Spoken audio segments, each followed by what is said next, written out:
ఇద్దరు మంత్రులపై హైకమాండ్ గుస్సా. జూబ్లీహిల్స్ బైపోల్లో వారి పనితీరుపై ఫిర్యాదులు. కేటాయించిన డివిజన్లలో సరిగ్గా పనిచేయలేదని రిపోర్ట్. అధిష్టానం చేతికి నిఘా వర్గాల నివేదిక. ఆ నిఘా వర్గాలు రేవంత్ రెడ్డి మీద మాత్రం నిఘా పెట్టరా? వివరణ ఇవ్వాలని హస్తినా నుంచి సంకేతాలు. ఇప్పటికే ఓ మంత్రి ఢిల్లీకి వెళ్ళి వివరణ. తన వాదన వినిపించేందుకు సిద్ధమైన మరో మంత్రి.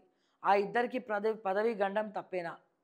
దక్షిణ తెలంగాణకు చెందినటువంటి ఓ ఇద్దరు మంత్రులపై కాంగ్రెస్ అధిష్టానం గుర్రుగా ఉన్నట్లు ప్రచారం జరుగుతుంది. ఎందుకంటే ఈ మధ్య జరిగిన జూబ్లీహిల్స్ బై ఎలక్షన్లో సదరు మంత్రుల పనితీరు సరిగ్గా లేకపోవడమే అందుకు కారణంగా తెలుస్తుంది. మంత్రులు అందరికీ కూడా రాష్ట్ర సర్కార్ ఎన్నికల బాధ్యతలను అప్పగించింది.